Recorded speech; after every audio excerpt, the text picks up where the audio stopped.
ನಮಸ್ಕಾರ ಸ್ನೇಹಿತರೆ, ಇಂದು ನಾವು ಮಾರ್ಕೆಟಿಂಗ್ ಕುರಿತ ನಮ್ಮ 4 ವಿಡಿಯೋ ಸರಣಿಗಳಲ್ಲಿ ಮೊದಲನೆಯದಕ್ಕೆ ಧುಮುಕುತ್ತಿದ್ದೇವೆ.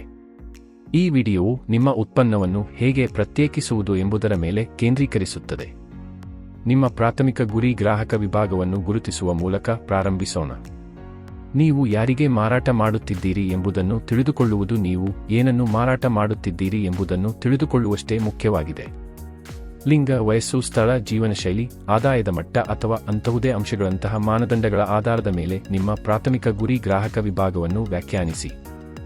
ಉದಾಹರಣೆಗೆ, ನಿಮ್ಮ ಉತ್ಪನ್ನವು ಚಪಾತಿ, ಪೂರಿ, ಪರೋಟ ಆಗಿರುವುದರಿಂದ ತಮ್ಮ ಕುಟುಂಬಗಳಿಗೆ ದಿನಸಿ ವಸ್ತುಗಳನ್ನು ಖರೀದಿಸುವ ಎಲ್ಲಾ ವಯಸ್ಸಿನ ಮಹಿಳೆಯರು, ಪುರುಷರು ಮತ್ತು ಮಕ್ಕಳು ನಿಮ್ಮ ಪ್ರಾಥಮಿಕ ಗ್ರಾಹಕರಾಗಿರುತ್ತಾರೆ.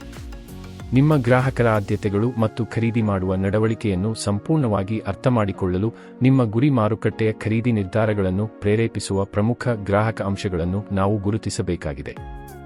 ನಿಮ್ಮ ಗುರಿ ಗ್ರಾಹಕರು ಎಲ್ಲಾ ವಯಸ್ಸಿನ ಮಹಿಳೆಯರು, ಪುರುಷರು ಮತ್ತು ಮಕ್ಕಳು ಆಗಿರುವುದರಿಂದ ಅವರು ರುಚಿ, ಪ್ಯಾಕೇಜಿಂಗ್ ಮತ್ತು ಬೆಲೆಗೆ ಆದ್ಯತೆ ನೀಡುತ್ತಾರೆ. ಹೆಚ್ಚುವರಿಯಾಗಿ ಅವರು ಬೆಲೆಗೆ ಆದ್ಯತೆ ನೀಡುತ್ತಾರೆ. ಈ ಅಂಶಗಳಿಗೆ ಅನುಗುಣವಾಗಿ ನಿಮ್ಮ ಉತ್ಪನ್ನ ಮತ್ತು ಮಾರುಕಟ್ಟೆ ಕಾರ್ಯತಂತ್ರವನ್ನು ರೂಪಿಸುವುದು ಬಹಳ ಮುಖ್ಯವಾಗಿದೆ. ಈಗ ನಿಮ್ಮ ಉತ್ಪನ್ನವನ್ನು ಹೇಗೆ ಪ್ರತ್ಯೇಕಿಸುವುದು ಎಂಬುದನ್ನು ಅರ್ಥಮಾಡಿಕೊಳ್ಳೋಣ. ರುಚಿ, ಬೆಲೆ ಮತ್ತು ಪ್ಯಾಕೇಜಿಂಗ್ನಂತಹ ಕ್ಷೇತ್ರಗಳಲ್ಲಿ ನಿಮ್ಮ ಸ್ಪರ್ಧೆಯನ್ನು ಮೀರಿಸುವುದು ಮುಖ್ಯವಾಗಿದೆ.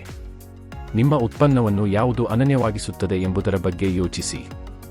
ಇದು ಸ್ಥಳೀಯವಾಗಿ ನೆಚ್ಚಿನ ರುಚಿಯಾಗಿದೆಯೇ, ಅದರ ಕೈಗೆಟುಕುವ ದರವಾಗಿದೆಯೇ, ಬೆಲೆಯಾಗಿದೆಯೇ ಅಥವಾ ಬಹುಶಃ ಪ್ಯಾಕೇಜಿಂಗ್ ಆಗಿದೆಯೇ? ನೆನಪಿಡಿ, ವ್ಯತ್ಯಾಸವು ಕೇವಲ ಉತ್ಪನ್ನದ ಬಗ್ಗೆ ಮಾತ್ರವಲ್ಲ, ನಿಮ್ಮ ಗ್ರಾಹಕರಿಗೆ ನೀವು ಅದನ್ನು ಹೇಗೆ ಪ್ರಸ್ತುತಪಡಿಸುತ್ತೀರಿ ಎಂಬುದರ ಬಗ್ಗೆಯೂ ಆಗಿದೆ.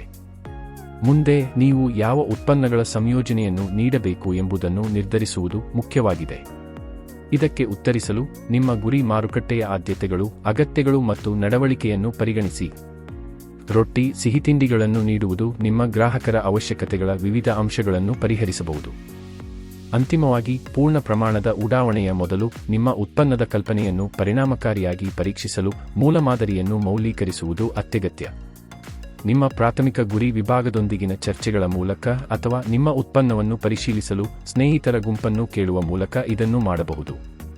ನಿಮ್ಮ ಉತ್ಪನ್ನವನ್ನು ಪರಿಷ್ಕರಿಸಲು ಮಹಿಳೆಯರು, ಅವರ ಮಕ್ಕಳು ಮತ್ತು ಕುಟುಂಬದ ಪುರುಷರಿಂದಲೂ ಅನೇಕ ಬಾರಿ ಪ್ರತಿಕ್ರಿಯೆಯನ್ನು ಸಂಗ್ರಹಿಸಿ. ಈ ವಿಡಿಯೋವನ್ನು ವೀಕ್ಷಿಸಿದ್ದಕ್ಕಾಗಿ ಧನ್ಯವಾದಗಳು. ವ್ಯಾಪಾರ್ ಕೋಚ್ ಚಾನೆಲ್ಗೆ ಚಂದಾದಾರರಾಗಿ ಹಂಚಿಕೊಳ್ಳಿ.